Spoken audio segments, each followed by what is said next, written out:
Do you love motherhood, but you also feel like you're drowning? Do you feed your kids organic fruit, but don't mind some screen time? Then this is the podcast for you. We are the Scrunchy Moms Club who like to keep it real and relatable about the roller coaster of motherhood. We aren't silky moms, we aren't crunchy moms, but we are scrunchy moms.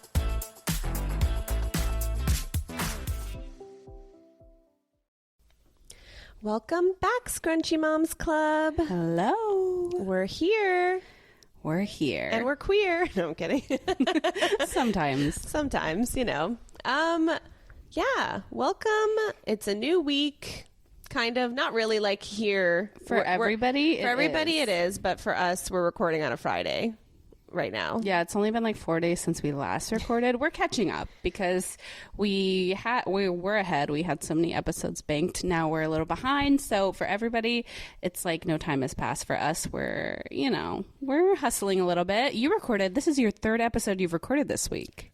Oh, it is. Booked and busy this week as far as podcasting professional working girly goes. I'm a hustler, homie.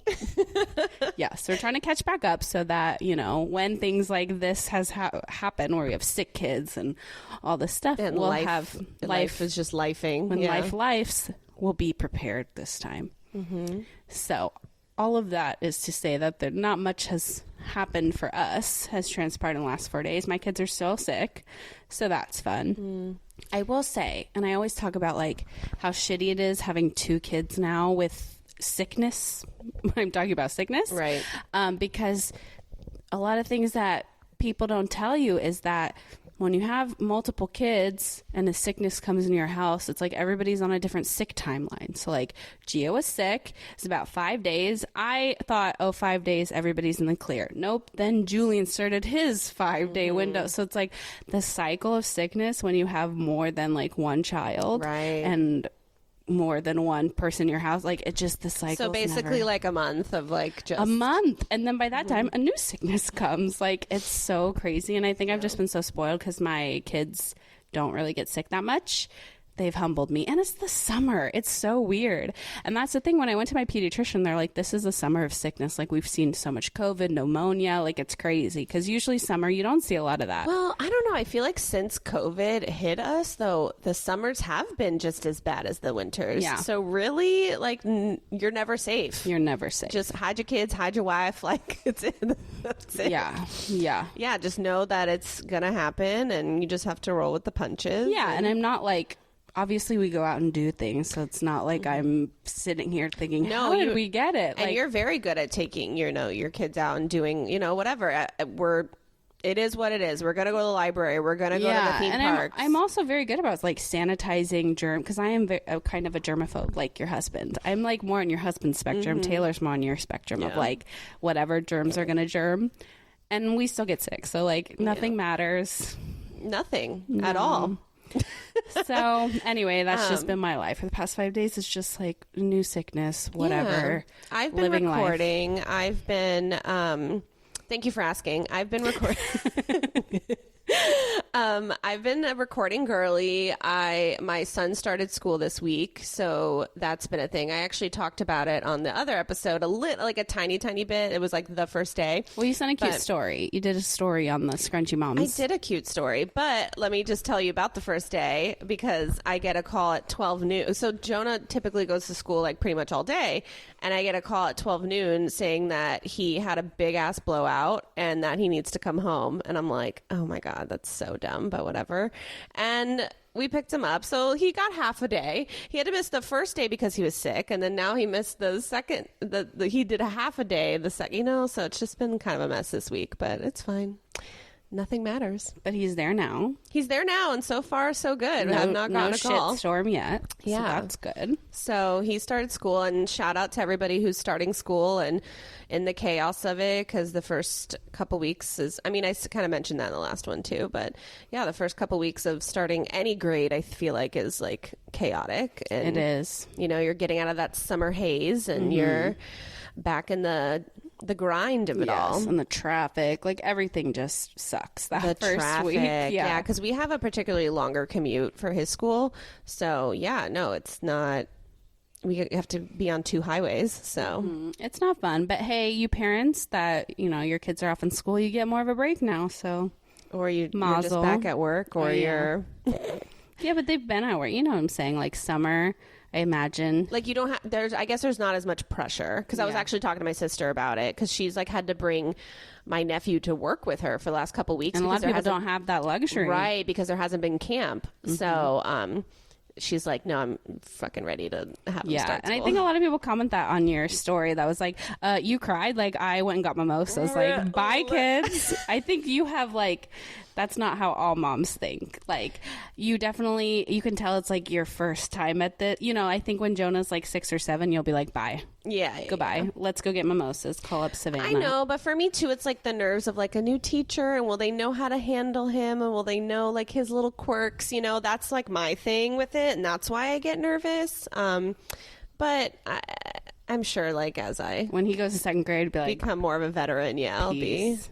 Yeah, this is my 2nd time, I guess, as being the first day. No, my first day, I'll be a wreck too. Yeah, like it's definitely. No, you definitely will. Oh, such a wreck. Yeah. But yeah, that's basically my life. I mean, we'll get a little bit more into the details in this episode. I wanted to talk about our reality TV journey because we like to banter about that. So the last time we spoke about it, you had just sort of opened your eyes to Love Island. Yeah. You opened that door. What a ride. What a rabbit hole. What a fucking ride. 35 episodes I watched in 2 weeks in my despair and depression episode. So, you melted your brain back. I achieved. That has been achieved for sure. And what were your thoughts? Amazing. Quality trash. High quality trash. I love that's just what I call reality TV in general. But that's what the point of it is, and that's what I try to tell my husband. Like, it's supposed to be stupid. Like, I'm not trying to watch, some sort of documentary and educate myself. Like, it truly also makes me like feel a little bit better about my life. That's what I told him too. It's like, I understand these people are toxic and like doing all these things. Like, I don't want to be that, but I want to watch it. I want to watch. Yeah, it's entertaining. It makes me feel better about my life. Mm-hmm.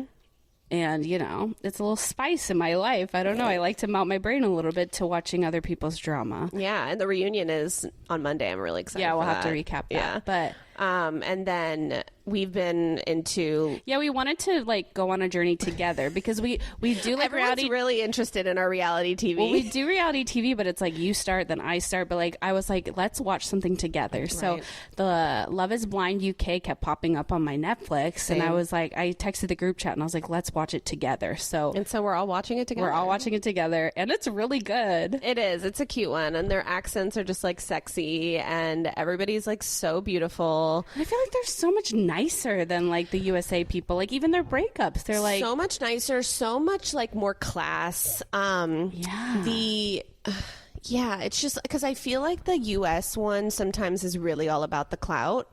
And no, the Brits are different. They're differently bred. Yeah, and like maybe we're wrong, and we'll find out that they're all there for clout, but it really doesn't seem that way. Well, the preview for like the next like batch of episodes, I was like shooketh. I didn't see that. So yeah, you'll get there. I think I'm an episode ahead of you, so I'm not gonna like spoil anything. But yeah. So I've just been on a reality TV journey for sure. Yeah, that's a good one. Yeah, to melt the sorrows of my soul. You're Too Hot to Handle too. Oh yeah, I'd finished that in 2 seconds. I gave up after a couple seasons. Too Hot to Handle.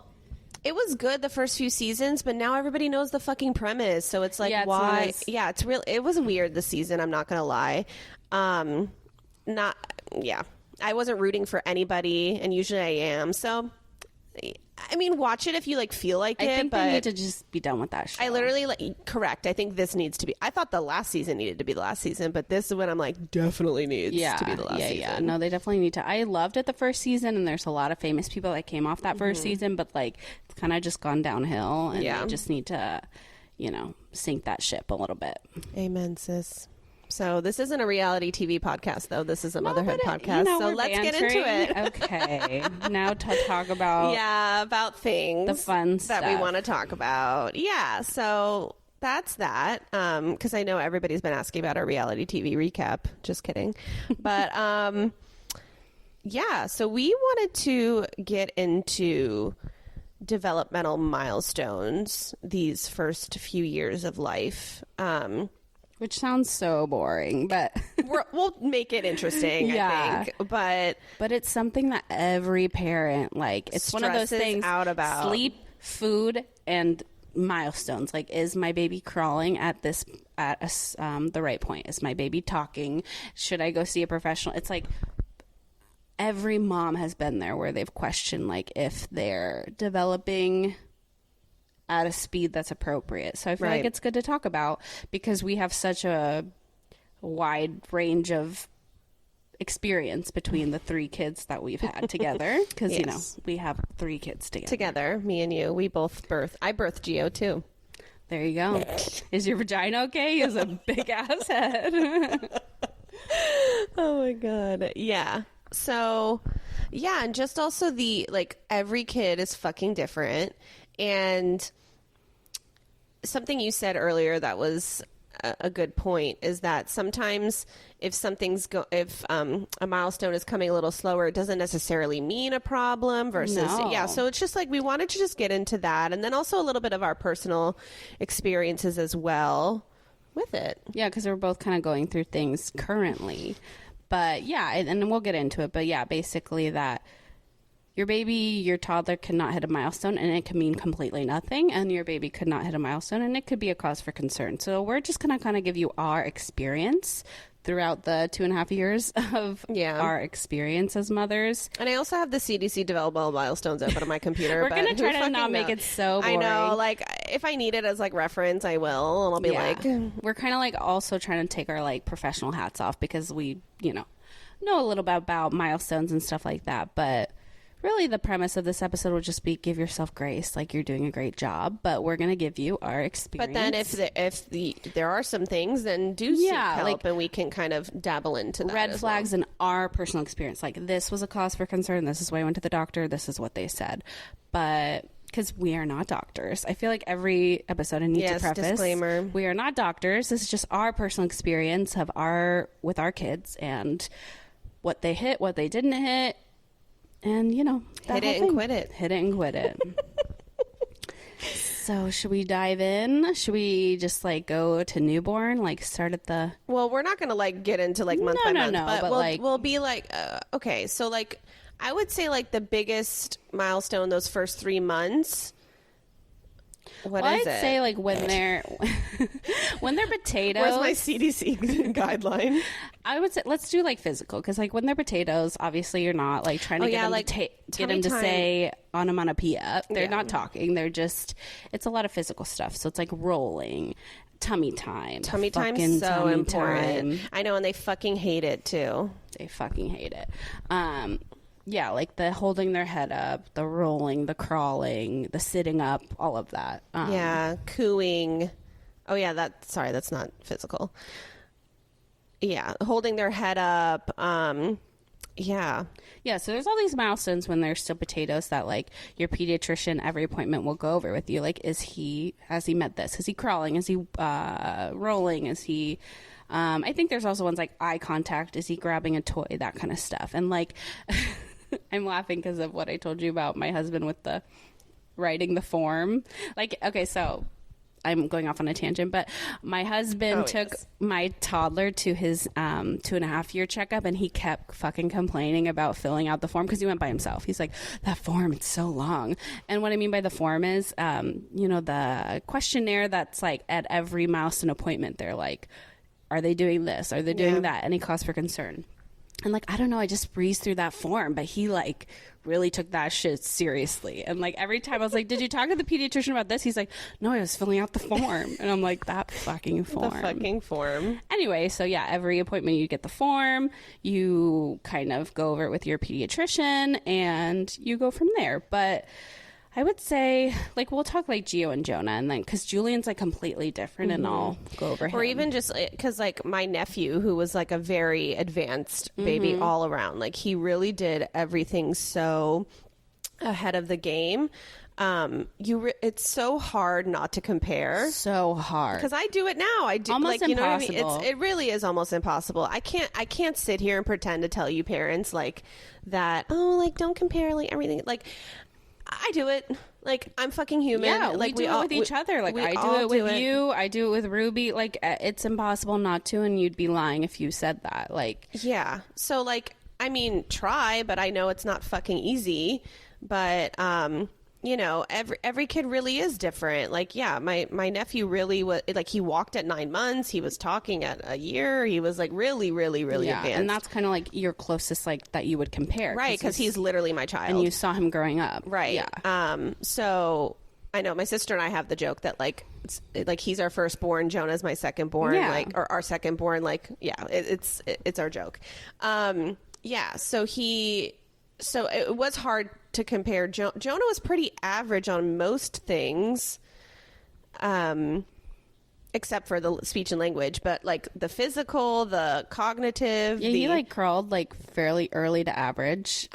Yeah. Everything was pretty average for him for the most part, I would say. Like around 9-10 months.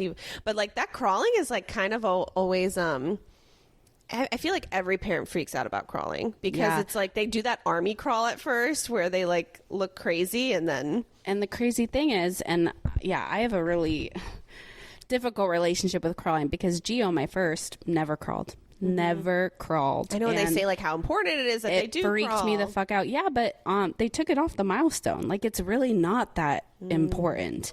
And because I've done a lot of research on this because I freaked the fuck out. But it's not like, if you notice when you go to your pediatrician, fill out the form now, crawling's not on there because it's not, I don't know, it's not linked that they think. I mean, there has been research in it. It is important. I'm not saying it's not important, but it's not always a cause for. It's not end all be all. It's not an end all be all. Yes. And I I need to look her up, a TikToker that's like correlation and causation. I know we're going to get kind of fancy, but like it's so important when you can look at milestones because like someone not crawling, it could mean nothing. Like Gio, it really meant nothing. He was a really chunky child. And all the pediatricians were like, that's really why he's just getting that big body off the ground. And I'm telling you, big, like he was wearing 2T at 7 months. Like he was, you guys. He was so large and in charge. The cutest. He would like stop traffic. Like he was so chunky. So like he just literally, he's like, Mom, I can't just like get up here and shake my thing. I just can't. But it really freaked me out because first time mom, I see Jonah crawling. I see all the kids crawling. And I'm like, what does this mean? Is he delayed? Like, and for him, it ended up meaning nothing. He went just straight to walking. But no, I've definitely been there. I went down my spiral. I got really concerned, but... Well, another thing that I think we've shared it before, but the teeth development that you and I have had... They were both very delayed on teeth. Yeah. Yeah. Very much so. And no one else in my circle had been... Only me and you, but I'm saying like in general with any of my friends with kids. Like, yeah, Gio did not get his first tooth until 18 months. Yeah. Like that's insane. Yeah, and Jonah was 13 months and then like stopped until like 18 months. And we were spiraling, you and I. Like I was looking up if he had a thyroid condition. Like, yeah. And again, maybe it could mean something, but in their cases it didn't mean anything. It was just a late thing. But yeah, no, we've been there spiraling and it's not easy. I can't tell you not to do it. I can't. You still would. The thing is, you still would spiral. Because it's your kid. And when it's your kid, it's just... And I think that's us as moms. Like, that's our toxic trait, is like, we always blame ourselves. Like, they're not crawling, it's my fault. I'm not pushing them enough. I'm not, I'm not doing something right. I need to do more tummy time, like all of that, which like... If I could just shake you and tell you, like, give yourself grace. Because with Gio, I had the time. I did tummy time every hour or whatever the recommendation was. And with Julian, which we'll get into, but he's, like, on average / advanced in everything. And I didn't have the time to do tummy. Like, his tummy time was, like, on my chest while chasing a toddler, like... I didn't have the time, and I do spiral and feel bad about that too, the guilt. But because like with Gio, I had so much free time. Like I would sit with him and do cards, like and learn signs. Like at this point, Gio knew so many more signs than Julian knows now, and like I'm starting to like have guilt about that. But I have to give myself grace because you're raising 2 kids, bro. Yeah, and like everything is normal, and not everything is normal. That's a bad take, but not everything is end all be all, like you said, and you just have to do what you can do and raise your concerns to the doctor. Like there's just only so much you can do. Yeah. At the end of the day. Well, I I always had concerns about his language development, at least with Jonah. And like at 9 months, I remember bringing it up to my pediatrician, and I was like, because he wasn't really babbling. No, he never really. He would coo, he would, that kind of stuff, but no, he was not. Like he wasn't doing any of that. And I was like, by now, I feel like he should be. And at that, it sucks because like me, I'm like overly proactive, where I was like, if I could have started ABA at like 9 months, I would have, or speech therapy at 9 months, I would have. I think that's like the bad side of like our profession. We've seen, we kind of like don't have the luxury of ignorance is bliss in that aspect. We like know. And also I'm just a person that likes to nip things in the bud. Like that's it. Like I just want to, if there is a solution, put it like that's what we need to do, So, no, my. But usually at 9 months, they'll tell you to fuck off. That's basically what happened. Yeah. So, and then all of his health concerns blew up in my face. So that like took precedent, and then his development kind of took the back seat. But yeah, so, the thing is, if you do have a concern though, don't be afraid to bring it up. Like definitely do it.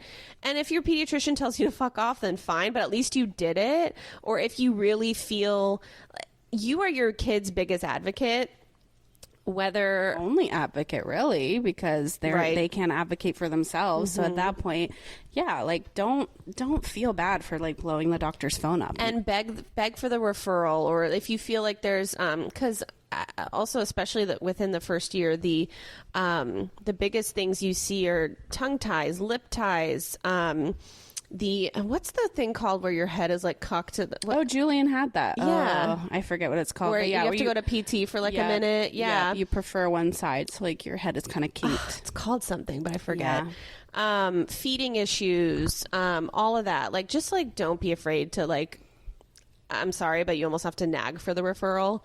Because at least like your pediatrician, this is what the annoying part of like America is, at least, is that you have to get the referral from the pediatrician. If the pediatrician gives you the referral, then you can't go to the specialist, and it's a a domino effect there. So I see so many kids in Jonah's speech and what's it called, his speech clinic, that like are just little bitties that need like a minute of therapy and then they're good, or they're there for longer term. Yeah. So you don't know until you get evaluated. I mean, I don't know if we want to talk about it just yet, but yeah, it's not easy. But I also would say, like, cause like I'm struggling with that, is like, if they do need some sort of intervention, right? They need to go see PT, OT, speech.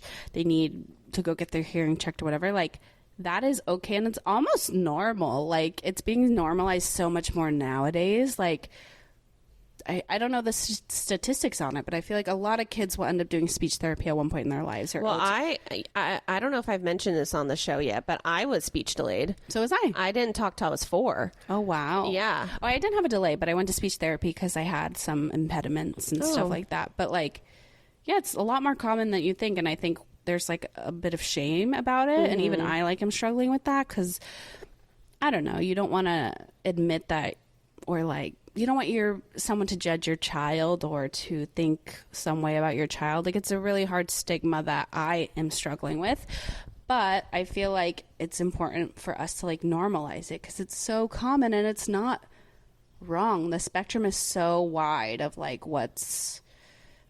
because your kid could crawl at 5 months, they could crawl at 10 months. And it's all normal. Yeah. Same with like babbling, same with, but then obviously if it gets to a point where they're really not doing it at all, then there's something different. But you know what I mean? There is such a large. But even you said you didn't speak till 4, and it was completely quote unquote normal. Like, you didn't have some sort of. Well, so funny story, I guess. Well, I don't know if it's like that funny, but maybe it's funny to me because trauma. But I guess I wasn't speaking. I was just kind of like, blah, blah, blah, blah, like I would like babble, but like that was it. And I wasn't making any real sounds, but then I don't know why it took my parents fucking forever to get my hearing checked, but they got my hearing checked and apparently it was shit. So I, not like I'm not deaf or anything, but like I had like chronic ear infections. Yes. This is how I remember it. I'm sure my sister's going to like get on and be like, actually it was different because she remembers everything. But from what I have gathered, because I was only like 3 or 4, or no, it was 4. And then like I got, so then they figured out I had like a ton of fluid in my ears and like just unresolved chronic ear infections. And then I got tubes, and apparently like it just was like my ticket to go. Wow. Yeah. Like, okay. like once my tubes were, I think I got tubes twice. I will have to fact check with my sister. I don't know why I remember I don't remember them. I really like, I'm not conscious of the time. She tells me like she remembers my ears bleeding, like all of that. Like, I don't know. Again, I do not remember. But I know that was my issue, was a hearing. So when Jonah wasn't babbling, what did I do? I went and got his hearing check, because I'm like, I'm not going to wait. Because also that was like 1994. So like, you know, nobody was like talking about speech therapy, any of that. But then they were trying to get me an autism diagnosis because I wasn't speaking. But then they retracted it because they're like, oh, like she's good now. Like they reevaluated me and they're like, no, never mind. Crazy. So, right? So. But that just goes to show, like, yeah, your parents never would have known that if they didn't take you in. I mean, yes, it took them a while to do it. But so I'm saying, like, it's not an end-all be-all. It doesn't always mean that... I'm fully developed now. Yeah, it doesn't always mean that your child is not going to go off and, like, live a happy, normal life, and you're never even going to know. Like, no one would even know that I went to speech therapy. You know, It doesn't always mean that. I know. And, like, but the thing is, like, as a parent, at least, like, in the moment of things, it's so...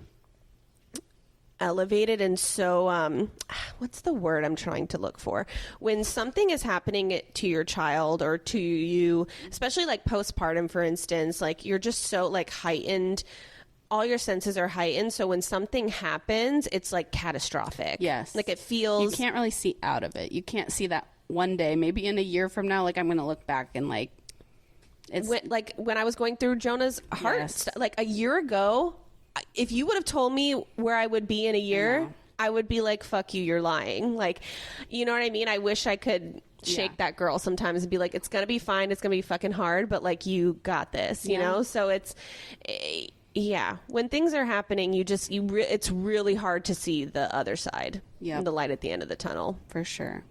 And I think milestones, like I was like that too, especially my first child, because my postpartum was really bad. My postpartum anxiety was really bad, and he was delayed on a lot of physical milestones because he was a chunky monkey. But yeah, if I could just look back now and be like, it really was not that serious. Yeah. And then also, if there's a bigger issue, there's also usually other red flags that indicated, like he was very on, like his speech, it was kind of opposite. Like his speech and language was like beyond, like he knew so many signs, his eye contact, like everything. It's just he physically could not get his ass off the ground. But so I think it's just to kind of look at the whole picture and not just like the one, because no baby's gonna be perfect. Okay, there's always gonna be something. But do all the steps. Like I said, it's not like I did not mention it to the pediatrician every single time, but it ended up being no big deal. But sometimes baby's not crawling could be an indicator of something. So just, I feel like trust your gut. Yeah, trust your gut too. Because if I knew at I don't know, I knew at 9 months. You knew, and I really knew in my heart of hearts, like it wasn't it was because he was you know, like I knew it wasn't an issue, him not crawling. So yeah, I really do believe in mommy gut for sure. Like, you know, you're, like you said, you're your child's best and only advocate in the beginning. So, but there are some parents who also are in denial. So there's the other side of the spectrum there, where like some parents are like too aware, and then there's some who are like completely like a little too ignorant, like a little not ignorant's not the word. They just I don't know if it's denial. Yeah, that's the word. Like they'll grow out of it, which 9 out of 10 times they will grow out of it. But what's the harm in just getting a second opinion, you know? Yeah, I know. I'm very much like that. It's like if you can get the second opinion to at least calm my mind or anybody's mind, you know, just do it. Yes, and we're always saying that in the group chat. Like, if it's going to ease your mind by calling the doctor, why not? Yeah. Like, why not? This is why we have health insurance. Literally, like, this is why. Use that shit. You're paying a lot for your premium. Yeah, blow their phone up. Jeez. Yeah. So that's part of it. But then if it is, more concerning, there is that part where it is more, right? So, like, at least with Jonah, we got to his heart stuff, and he's still, but also, like, I was not focused on the developmental whatsoever during all that. It took a back It seat. really did take a back seat. The only thing was him getting stronger, like especially physically, like, because he was in bed for so long. So it's like that was more of my forefront of, like, getting him to where he was. And I feel like you said that, like, what appointment did he have? What milestone appointment did he have right before the surgery? Was it 18 months? Whatever that appointment was, I think I remember you bringing up to the doctor, and the doctor's like, at 2 years, if he's still not talking, like, we'll revisit. And then all the shit happened. So obviously, Yeah. like you said, it took a way back front. Yeah. But even at his 2-year, he was like, okay, but he just got out of the hospital. Yeah. He just had heart surgery not even 6 weeks ago. Like, I'm not giving you a referral Well, yet. and I think, in Jonah's case, like, that's what a lot of the doctors and even, like, other people were saying was, like, his delays could just be the heart condition, could just be him being in a hospital for so long, or it could mean something else. Like, he could have had this all along. Like, it's that whole shit. But you did a really good job in advocating, and you knew in your heart of hearts, like, your mom gut was telling you, like, it's not just the hospital stay, like, something's off. Well, because now so much time has passed since the hospital. Like, we're like almost 11 months post-op, and things, but also, so let's just talk about how, like, with autism, right, the big A word, there are so many ways of onset that it could happen. It could either be like they just had never developed the skills. That's kind of been Jonah in an essence, or they were developing beautifully. They were hitting every milestone. They were talking, they were doing, and then one day it just fucking stops. That's like the huge red flag, and that's like the big one you think of when you think of autism, is like that regressive autism. Yeah, like at around 2 years when, like, they were talking, like you said, and it just stops one day. That's like that's like what that's a big indicator. Yeah, but there, it comes in. So there's so many different, and I think that's why yours was so. You weren't sure because, like you said, it could have been the heart surgery because he never developed the skills. Yeah. But it doesn't always mean that. Like, it's so... Yeah, it's so hard. There's not one formula of, like, they do this, that means you have this. Or that means... There's not. And it sucks because I know all these parents, like...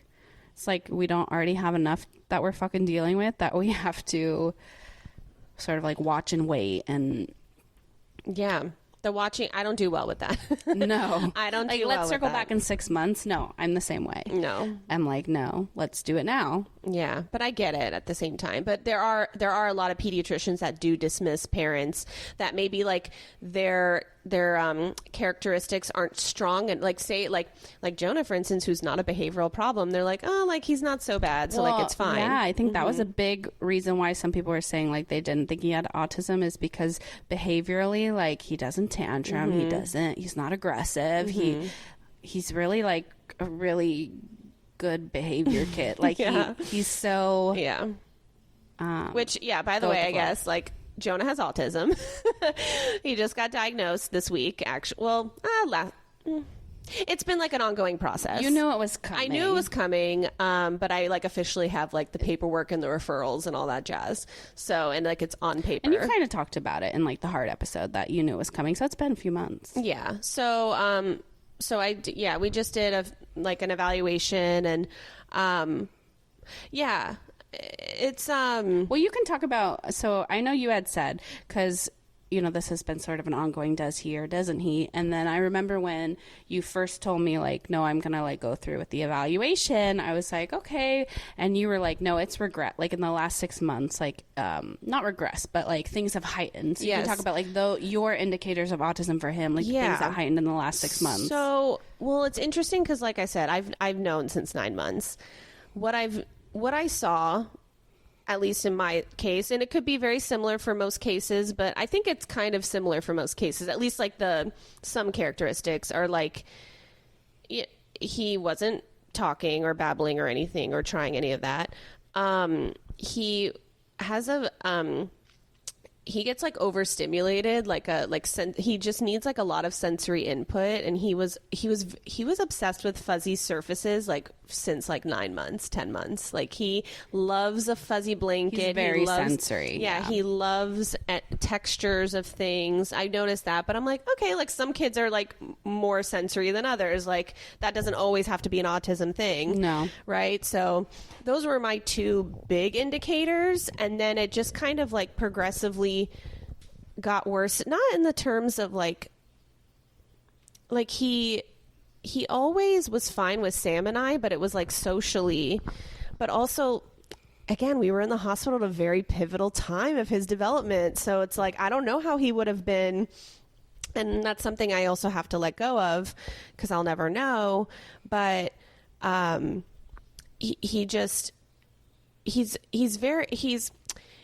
he'll only like interact with you if like you really know him, you really love him, he really bonds with you. You have to like because he is kind of like in his own world type of kid. Yep. But yeah, definitely I feel like in the last 3 or 4 months, I've really been like, okay, it's the tism. Like it is. And because for a while there, we were all like teeter-tottering. Yep. Because the sensory overload is kind of like impeding with other things in his life. And that's a sign. That's a big red flag. That's a big red flag. It's affecting them functioning in the environment when they're, I'm trying to like do not behavior jargon, but right. You know, when they're, a big one is like flapping their hands. I know that's not what Jonah does. No, he does. He's a hand flapper. Mm-hmm. And like, he likes to, like flick his fingers. That's another one. He vocal stims too, doesn't he? Yeah. So yeah. Like, when those are like and impeding visual. the environment, that's kind of like a big flag of like, because a lot of people do those sort of we call them stims. So like I shake my leg or like click a pen, but crack like, my knuckles. Yeah, but I can turn it off. Right. The thing is, like, I can realize like, oh, it's affecting. Like, we need to be quiet. I'll turn it off. But like a big red flag of autism is like they don't know how to turn it off. So yeah, you were saying that's like heightened in the last 6 months. Those sort of for sure. Actually, really around like his 2.5. Like also like in the last month or so. No, like the last like 3 months. I would say the last 3, like all summer, I've been like, ooh, okay. Okay, like, this summer has been. This summer has been an eye-opening summer of like, okay, like it definitely is. And but another concern that I know a lot of other families have whenever they think autism is the behavioral issues, like yes, all 2-year-olds tantrum, of course, but like, is it like they literally can't calm down after an hour? Is it like, is it for every little transition or every little thing? Like, you know, that's kind of a big red flag for a lot of families too, to look out for, is kind of like those like, is it just over the top behavioral things happening? But Jonah does not have that. He's really he's easy to redirect. He is easy to redirect. It's like, does he whine sometimes? Sure, but like I whine too when I'm redirected. Fuck, you know, like it's you have to So those are kinds of signs, but yeah. So we just got the diagnosis. He's still going to go to school, and we're seeking out the therapies, and now he's going to start OT to kind of work on his sensory regulation, because it is impeding. Because, for instance, like I was sitting in the evaluation for the diagnosis, and I just sat on the couch. Like I was like, I'm not even going to be involved. I'm just going to like be a bystander. And he was just like so obsessed with curtains. Like he just wanted to like lay in them, love them, like, and that was impeding with him doing the like play tasks that she was asking. And that's where my mind was like okay, there's like confirmed. a table full of toys on the table, and he'd rather play in the curtains. Like developmentally, as a 2.5-year-old, like that's not usually normal, right? Like I'm just speaking to someone else, like that would be sort of a red flag. Maybe you would seek out, or like maybe he's gonna be a curtain salesman. I don't know. Oh my god. Yeah, I don't know, but that's and I'm working through that. I don't know if I can even include in this episode, you know, the grieving part of that too, of where like you're still in it. yeah, I think it's going to be a constant thing I'm going to navigate. I don't think it's ever going to go away. Yeah. Because the more they grow up, like, more money, more problems. So, like, same thing. Like, when they're older, there's still problems, you know? So, there obviously the uncertainty, like, is he going to talk? Is he going to, you know? But the thing is, it's also, like, you kind of have to bring yourself back to earth and be like, let's focus on the first thing. Okay, let's get him into his therapies. Let's, you know, get through the next 6 months. I'm not going to say that's easy because it's not. And it's, again, something that I'm constantly working on. But, yeah, it's another form of grieving because you have a vision. When you have kids, you have a vision of what they're going to be and what they're going to do and the sports and the activities and just all the things you're going to do and think of your child as being. And then when you get this type of diagnosis, it kind of crushes everything. So, and even though you knew it was coming for so long, like you said, the last few months, you've kind of come to terms with, like, he's going to get the diagnosis. But actually getting that paperwork and hearing it from her, like, it just makes it real. Like, yeah. And it's not easy. Life. And because I know what the life of a parent with autism is. And I know that it's a long road. I know it. And I've seen it secondhand. And now I'm firsthand. So it's definitely a different experience. And I commend all of my autism moms out there. I really, no, it's very, and it's isolating too, because another thing I'm isolated with, but, that none of my friends or family have a kid with autism. So it's kind of like, okay, like, I have to navigate this on my own, or I have to find community again. I have to, like, open up, be vulnerable, like, like your favorite, like, our favorite thing to do. No, it's, but I'm doing it, and it's, I mean, I love that boy more than anything, and I'm literally going to give him... That's what I was going to say. For our kids, like, we will do anything, even if it kills us. Like, we have to do it for them and realize it's not about us. And I'm not saying, like, we don't have entitlement to grieve. You don't have entitlement to grieve, but, like, you just have to sort of, like, you're doing it for them, you know?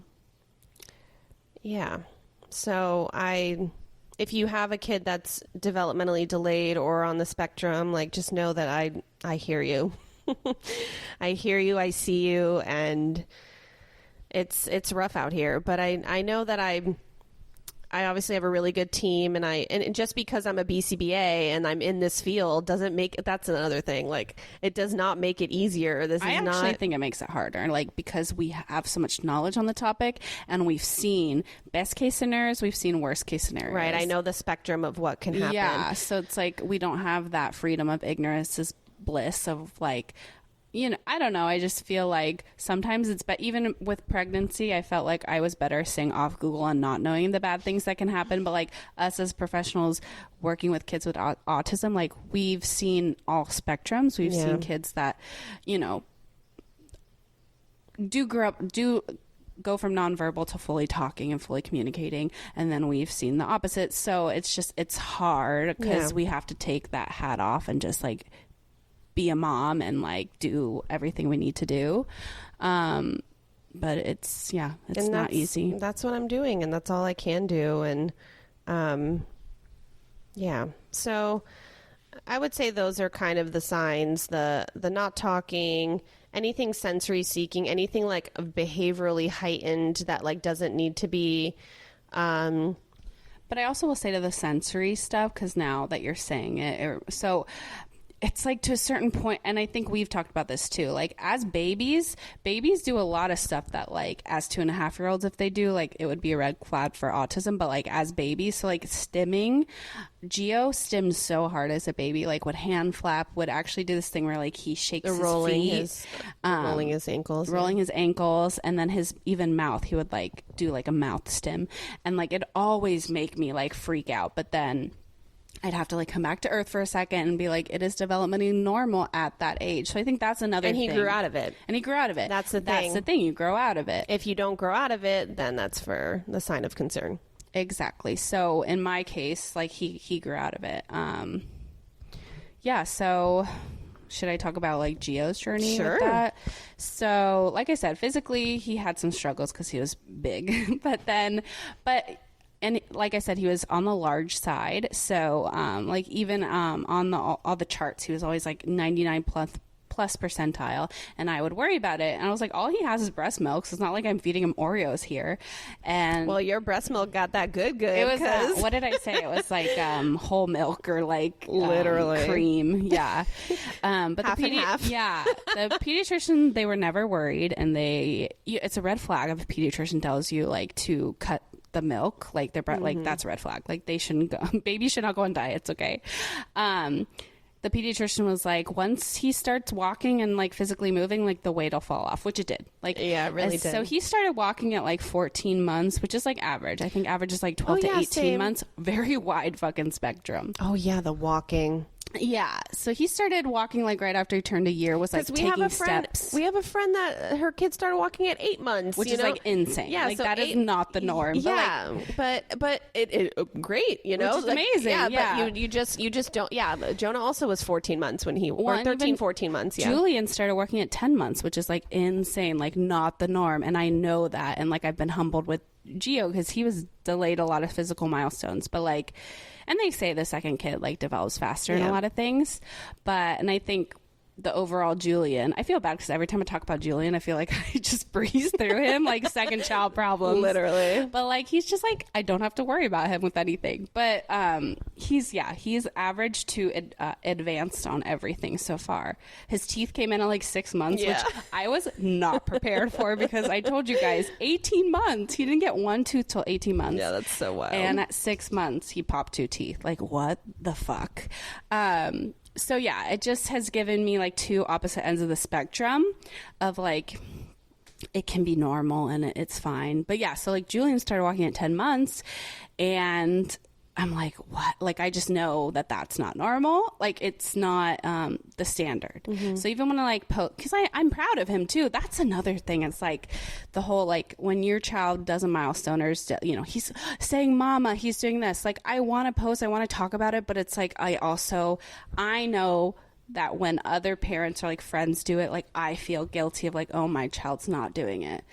So it's like a weird balance of like, I want to tell people and I want to post and I want to, you know, I'm proud of my child. But then it's also like, I understand that some parents can feel sad about it because I've been that parent. I am that parent. I am that parent too. Yeah. So I get it. So it's hard, but like just give yourself grace on that.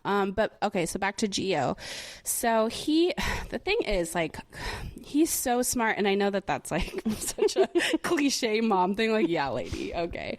But what I mean by that is like, so he started babbling really early and he, I'm trying like not to be so like jargon professional talking, but his speech, so like speech is not just words, right? So like he started signing super early. He started like communicate, like he will get his point across. Like if he doesn't know the word, he will paint the picture. Like, and when he when he was younger, not able to talk, I taught him a bunch of signs and he picked them up really quickly. And even now he's like, he really likes to sign. So, but obviously like strangers, a lot of people on the side of the road, they don't know what signs are. So, then we started, you know, teaching him to talk. And so now he's 2.5. The thing is, he speaks, like he will say a bunch of words. His vocal, like how many words he knows is way beyond what a 2.5-year-old should know. And but he speaks like I always say a minion. Like a minion. Yeah, I was gonna say the Wild Thornberry guy, the little boy. But a minion's better because it's like blah, blah, blah, and then like one audible word, like banana, da, da, da, da, table, da, da, da. Like for him, he is speaking a full paragraph. So expressive, and he's so. And that's what the pediatrician said. Like he will get his point across. Like I know what he's saying because he paints the picture. He like uses signs, charades. Like if he can tell if I don't understand what he's saying, and like he'll try to paint the picture. Yeah, and he knows a lot of signs, so he'll do the sign. But it's like. It's so funny because, and so that's like another, I know we're like scrambling this episode with different things, but so when I'm looking at speech milestones, like when he was 18 months, or because that's when like they should start saying words. They tell you, like on the CDC guidelines, they say it does not have to be the actual word, because obviously they're young. They're not going to say table correctly. But if they say the same word consistently, then that counts as a word. So if they say blah for table every single time, that's a word. So for a while, I wasn't worried about Gio's speech, because I'm like, he's saying the same words consistently. They're just not very easy to understand to anyone outside his family. And now that he's 2.5, so I wasn't really, I knew that his speech was a little fakaked, as you would say, like some of the words are kind of scrambled, but because he was speaking them, and I figured they would shape into real words soon.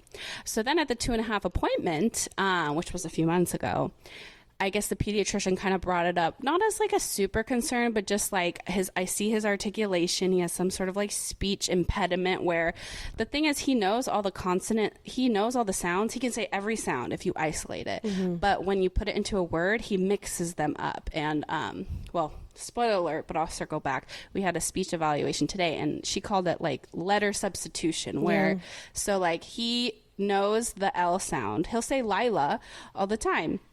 But for look, he says gook, and look is gook, and it's always going to be look is gook, and like pig is gig, and just like he mixes up the consonants, but he knows the consonants. It's like, it's very interesting, and I try to like teach him and correct him, but me as a parent, like I know he needs to like seek a professional. But anyway, so the pediatrician was like, I can tell his articulation is off, so if you want to circle back, this is what she said, let's circle back in 6 months at the 3-year appointment, and if he's still kind of talking funky, then I'll refer you to a speech therapy evaluation.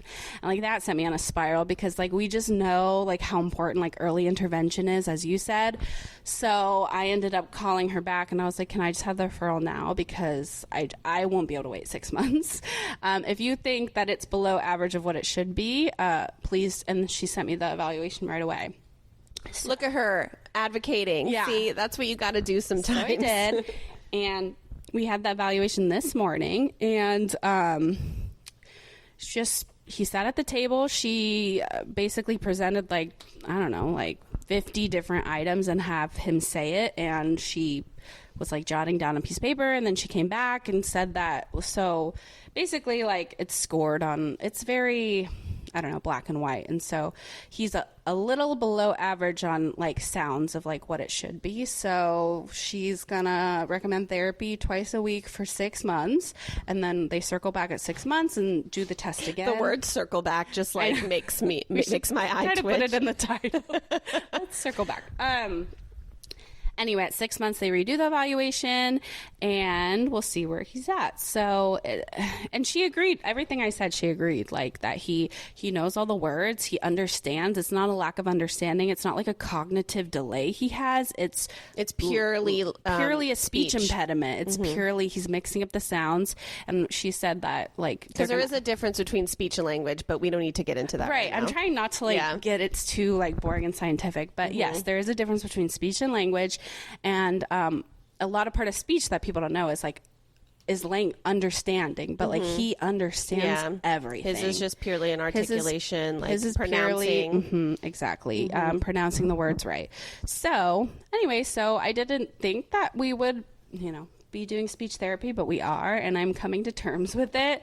But I will say it's not easy on all spectrums. So, we both have so you have more of like the minor, like, okay, it's just going to probably be like a 6 month situation. Mine's a little more lifelong, but it's hard regardless. Yep. Because again, you have a vision, and then when your vision is kind of broken just slightly, then, you kind of lose it. I mean, mine's been broken severely, but I'm probably not a good person to And I feel almost and I hate saying this, but it's like almost I feel shame. Like, I haven't really told anybody about it because I'm like, I don't know. I just don't want to be judged, or not me. I don't want him to be judged because, and I'm not, I don't know. You just want to protect your child with everything in your soul. So it's just like, and they're perfect to you. So like that's another part. And I have empathy for people who are in that quote unquote denial of like he'll grow up, because like you just love your child and you can't even imagine that something is wrong or something can be a red flag. But like we were talking about offline, like you're kind of harming them by turning the other cheek or by not seeking help or just hoping they'll grow out of it. Or just get the evaluation. If they tell you everything's fine, at least you like have it, you know? Exactly. That peace of mind. But yeah. Bum. So somber. But no, I mean, I think, like you said, mine is very minuscule in the grand scheme of things. However, it's still something we're going to have to deal with, and I'll report back. But my mom said like I got speech therapy for a similar reason, where like I would say like a full paragraph and like nobody knew what the fuck I was saying, just because there was some sort of like just in my mouth. And I also feel like him developing teeth so late kind of must like maybe correlate, because as the teeth grow in, the tongue changes, and like because his really is like a speech thing. So I feel like maybe that has to do with it. We don't know at the end of the day. We'll never know. Because like even with the autism, right? Like I do know, like at least in my opinion, I feel like there is a hereditary component to autism, and I do have some cousins. I do have some, not that they were never diagnosed, but you were like, So there's like things. There is some hereditary component, I'm sure, and I have ADHD. You know, like it, Like sure. I'm sure there's some kind of correlation in that aspect, but you know, also like with the autism diagnosis, at least me, it's like I felt like, was it because I didn't do enough? Is it because you know there's that spiral that like I've been kind of going down, and I've talked to so many of our clients' parents that have that same like, is it something I did or didn't do, something I took during pregnancy? Like us as moms, we're always going to blame ourselves, and we should. Well, it's interesting though, because I have been like asking on the Heart Mom groups about the comorbidity of autism and congenital heart defects. Oh, interesting. Because I know there's a few accounts that I follow where they do have the diagnosis. So I wonder if there is a component of that. Yeah. With it, not a lot of people could really answer my question. I might have to more talk to like a geneticist. You might just have to like do the research and come up with it yourself and then be a millionaire with your findings. Yeah, I'll have a thesis and save there the world. You go. I can write a thesis on a lot of things because you have so much free time and so much like you're so low stress right now. You really should do that. Let's just add it to my resume. Add it to your I've got a really hefty resume of motherhood, at least. But oh my gosh, you should talk about when you met with the doctor, you had to fill out like a stress. Oh my God, yeah, there was like the PSI, the parental stress index, and guess what? What did the doctor say? She was like, "So you're stressed," like literally just like that, and I'm like, "Oh my God, am I?" I had no idea. Yeah, so so funny. I know. It's just funny when someone asks a mom if they're stressed. Like, fuck off. What do you think? Yeah. No, so that was kind of funny, but the world keeps spinning and you just... Yeah, I'm just trying to think of like the overall like... that everything is mostly fine.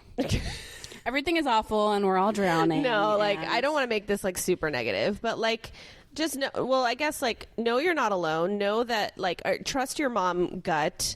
Trust those instincts because they are more powerful than you even realize. Advocate if your instincts are correct, you know, and if it's fine, then it's fine. And again, it's such a temporary phase, especially like some of these like early milestones. And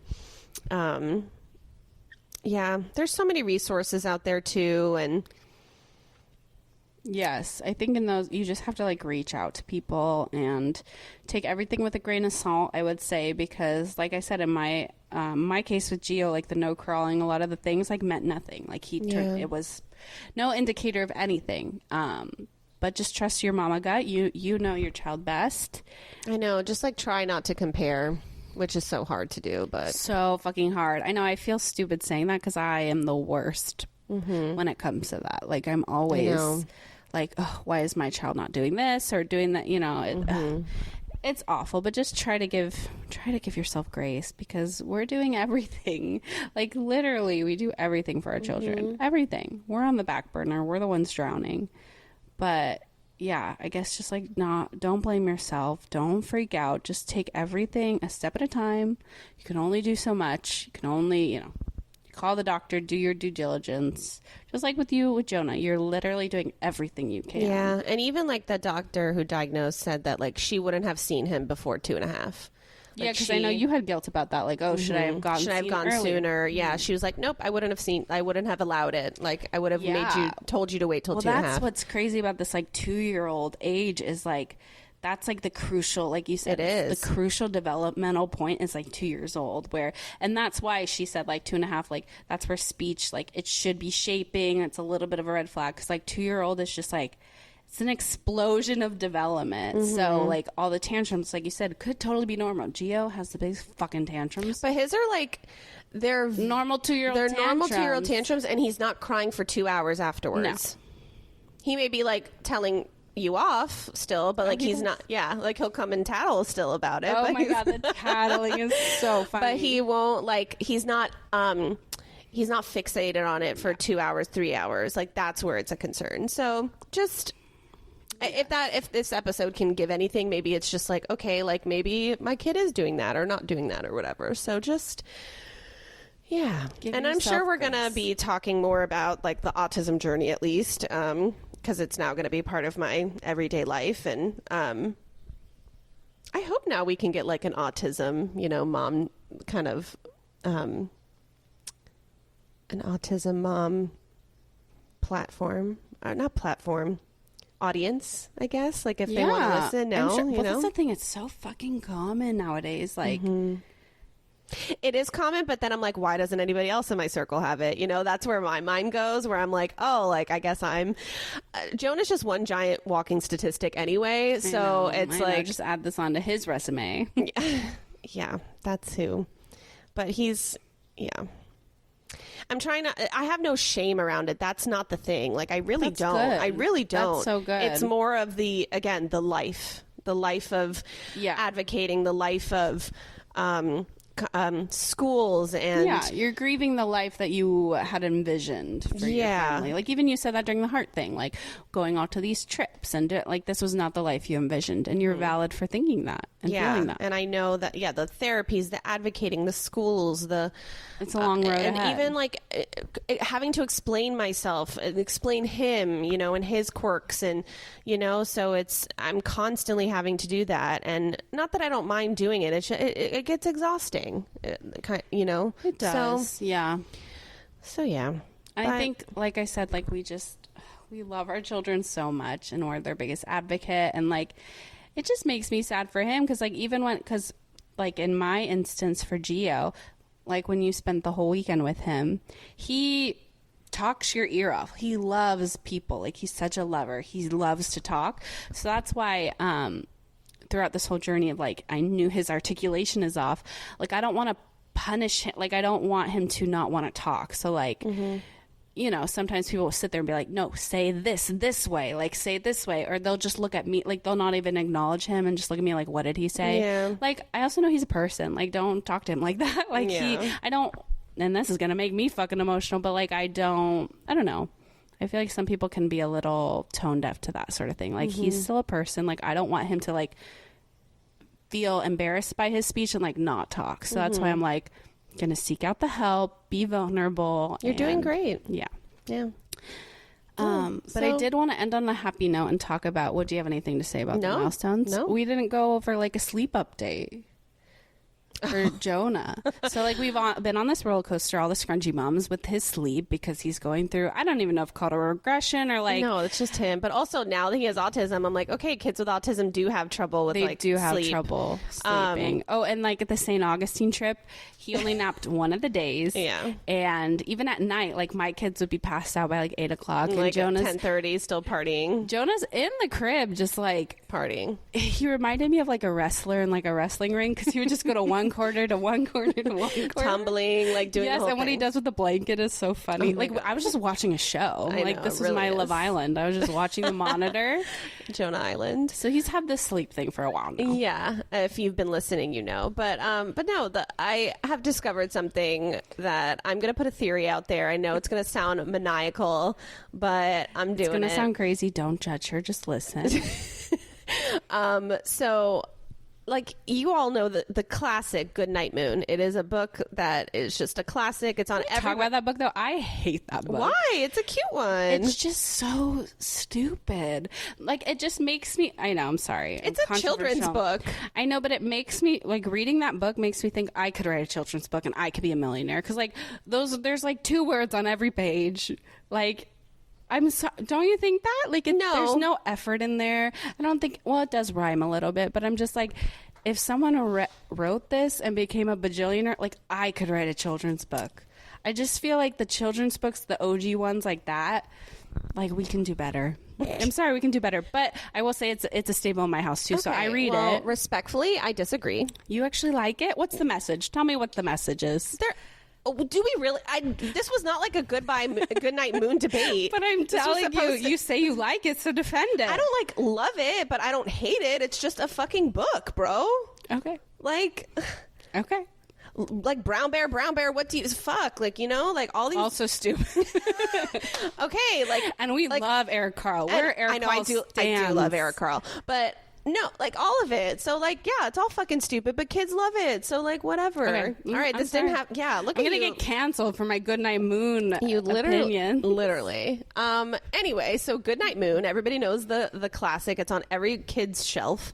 Anyway, so we've had it literally since he was born, but like he's never been interested in it. But then I don't know. The last couple of weeks, he's had like this newfound interest in the book Goodnight Moon. So sure, I'm going with it. But I put it now in his room next to the chair, and we read it every night and whatever. And before nap, right? And now I've been doing it before nap too. So, and that maybe that's like his signal of like, okay, it's sleepy time. I don't know, guys. I don't know. Ever since I've been reading Goodnight Moon, this child has been falling asleep appropriately. I'm not even kidding. Just like this week, I will say. Does he even party a little bit? Well, his nap yesterday did not party. Wow. Literally fell asleep in 10 minutes. Like, that was bizarro world for Jonah, at least. But no, like it's been, he'll fall asleep at 8:30, 9 o'clock. It's like unheard of for Jonah. It is unheard of for him. Usually he's a 10:30 type of kid. So no, like, I messaged the mom group. I like sent a voice note and I was like, guys, I think Goodnight Moon has like melatonin properties in it because like it has changed my life this week. He slept from 12 to 2 and then I had an extra hour of the day. We went to the science center. We just lived it up, you know? Like, that's it's amazing. Like, what a life to live. So I don't know. That was like my little theory. Well, you'll keep us updated because I feel like you should do one night with no Goodnight Moon for science and see if he's partying. Because I feel like maybe he just clicked. He got upset. Remember, I told you that like one night I didn't read Goodnight Moon. He got really upset. Like because Jonah, the thing with Jonah is like once something's in his routine, that's it. He's very routine. So when I didn't read it, he was crying. And I like had a mommy instinct of like, maybe it's because I didn't read. And then I went back and I read it and then he was an angel. So that's what I'm saying. I think it has just been like a part of it now. Yeah. It's less of like Goodnight Moon has melatonin in it and more of like, that's his trigger for sleep. You know what, bitch? Let me have my moment of thinking. But you know what I'm saying? Like, even though you've been doing everything else the same, but maybe that book is just like telling him good night. Good night, bitch. Good night, clock. And good night, socks. And good night, motherfucker. I know the book. I know it well. I fucking hate that book. And then the part of like, good night to the old lady who was whispering. She like takes my finger and puts it up to my lips. Yeah, and good night, nobody. Good night, mush. What the fuck is mush?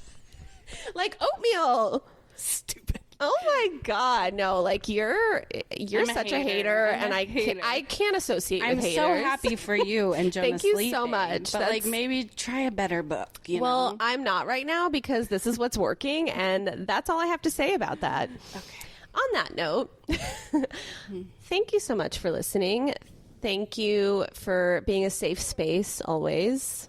not just you, Savannah, but the whole community. And yes, because we do like it when like people reach out and like say, just listen to this. Like I can relate by this way. Love. Like I know I'm not. Or like if you're an autism mom or a mom who's like, hey, like I'm seeing some signs. What do you think? Message me. So happy to So I know a lot of times when we talk about a certain topic, like we do get people, and we're never gonna like call them out. But you know, like I know the miscarriage one. Like I had a lot of people reach out to me.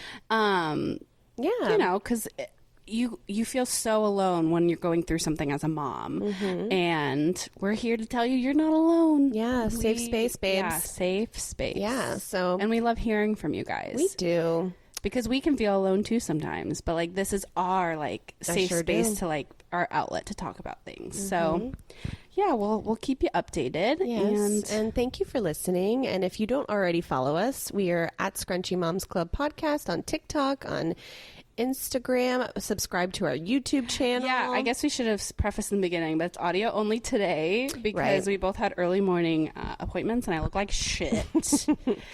I look fine, but you look great. When I opened the door, I was like, "Why are you in full glam?" It's the first time that Savannah's not in glam and I am. Yeah, whatever. Yeah, I don't have my eyebrows on, so I'm just like, "Nope, we're not doing." It's okay. No, I'm the same way with my eyebrows, so I totally get it. But again, thank you for listening, and we love you, and I hope you all have a wonderful week. And that's about it. Bye.